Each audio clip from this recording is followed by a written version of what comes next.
أعزائي المشاهدين، السلام عليكم ورحمة الله وبركاته. اللهم إنك عفو كريم تحب العفو فاعف عنا. عندي عدة ملاحظات على الدور الأول من الدوري.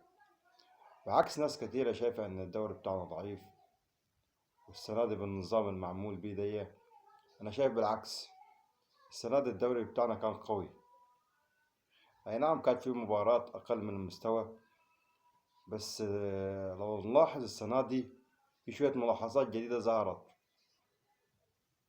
زي مثلا انتهت أزمة التأجيلات. شايفين إن الدوري كان منتظم لغاية آخر جولة، لغاية الجولة 17، عكس كل سنة كان بيحصل معانا عدد كبير من التأجيلات. الناس كانت بتتكلم عن التأجيلات وليه الأهلي بيتأجل ماتشات. أهو الأهلي السنة دي أول ما اتفرغ للدوري ومعهوش أي بطولات أخرى انتظم في الدوري عادي، يعني ما كانش فيه مشكلة. الأهلي كان بيتأجل له مباراة بسبب ارتباطه بمسابقات أخرى. اللي يثبت إن الدوري بتاعنا السنة دي كان قوي إنه أفرز العديد من اللعيبة، وشفنا مواهب كتيرة ظهرت السنة دي بالدوري، بعكس السنة اللي فاتت.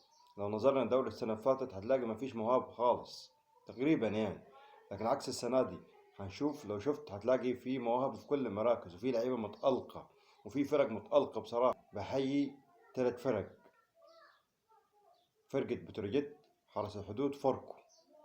الفرق دي تواجدها مع التسعة الكبار مش سبيل الصدفة، بالعكس الناس دي شغالة صح وأدت مباراة. كنا شفنا طبعا أداء بتروجيت الممتع، شفنا أداء المتطور بتاع حرس الحدود مع محمد يوسف اللي بتقدم مستويات رائعة جدا يعني. وعندهم مجموعة من اللعيبة الظاهرة جدا، زي شفنا المهاجم بتاعهم محمد ممدوح، وشفنا في أكتر من لعيب برضه موجود عندهم موهوب.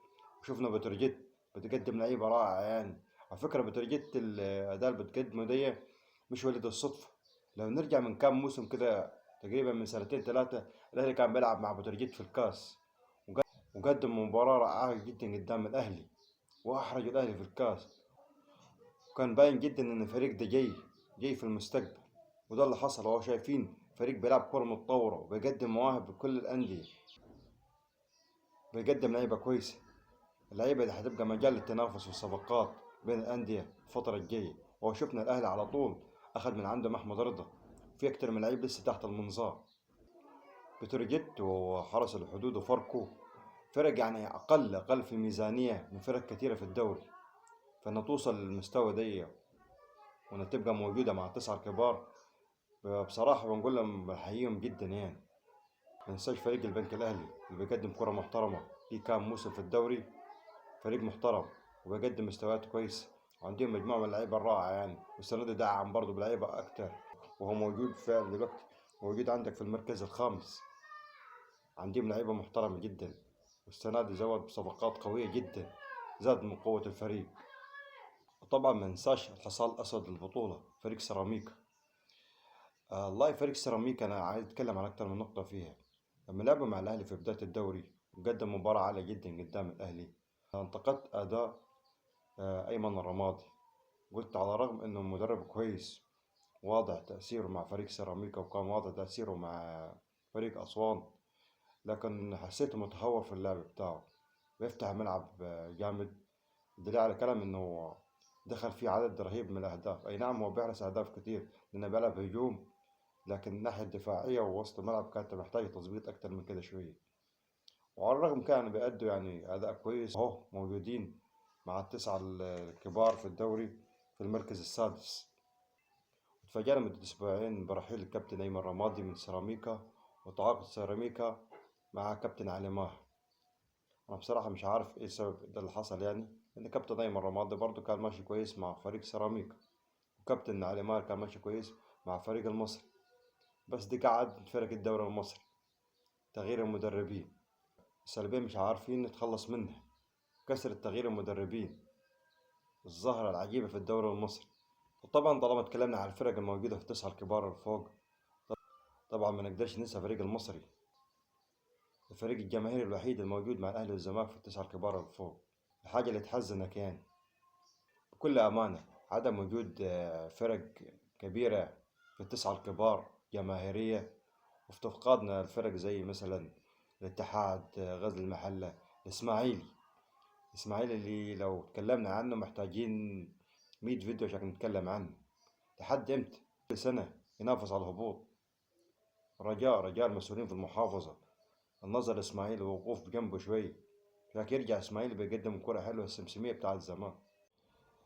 عايز أتكلم على 3 فرق كده: زد وسموحة وطلائع الجيش. المفروض الفرق دي تطمح طموح أعلى من كده. وهنا شفنا فرق زي بتروجيت وحرس حدود وفاركو، الناس دي من لا شيء بتقدم كرة محترمة وهي موجودة مع التسعة الكبار.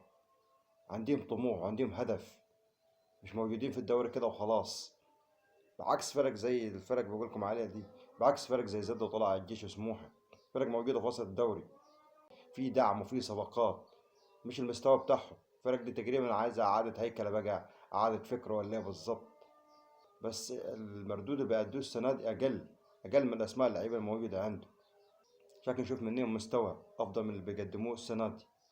أخيرا هتكلم على آخر 3 فرق اللي هم فيوتشر، إمبي، والجونة، ويتوقع في 2 هيهبطوا منهم هم دول.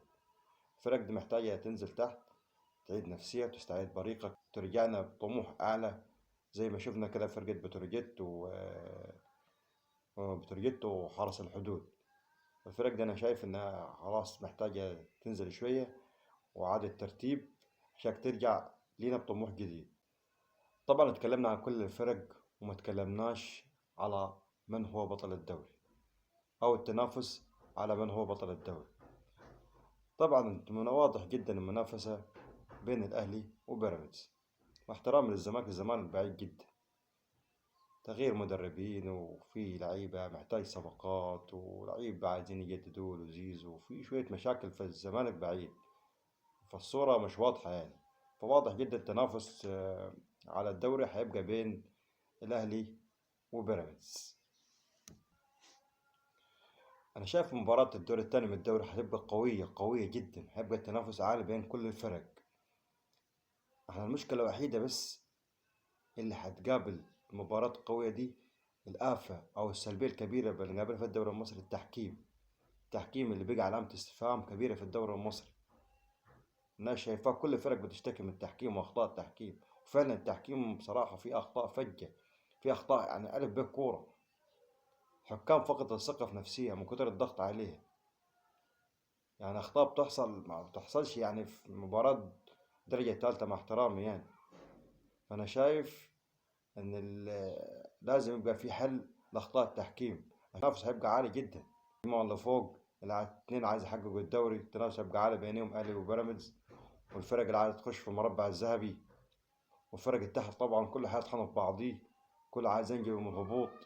فأنت محتاج وسط المنافسة عالية دي تحكيم أفضل. نجحنا في وجود حل مشكلة التأجيلات، فياريت أتمنى نلاقي حل لمشكلة التحكيم. وآخر حاجة عايز أتكلم فيها، ياريت نهتم شوية بالملاعب. منظر بصراحة الملاعب كأرضية ملعب بصراحة سيء جدا. أرضية الملاعب الكويسة بتساعد إنك تقدم كرة أفضل. وهنا شفنا الأهلي والزمالك لما بيطلعوا برا مثلا في الإمارات ولا السعودية ولا قطر، بنشوف بصراحة مباراة عالية جدا وأداء عالي، ويساعد كده الملاعب كأرضية وكجماهير. فياريت نهتم بجزئية أرضية الملاعب ونهتم بجزئية الجماهير، لأن الكرة للجماهير. احنا شفنا ماتشين الزمالك الأخير تقريبا أو آخر ماتشين من غير بدون جماهير، تحس ما فيش روح في المباريات. روح المباراة وروح كرة القدم هي الجماهير.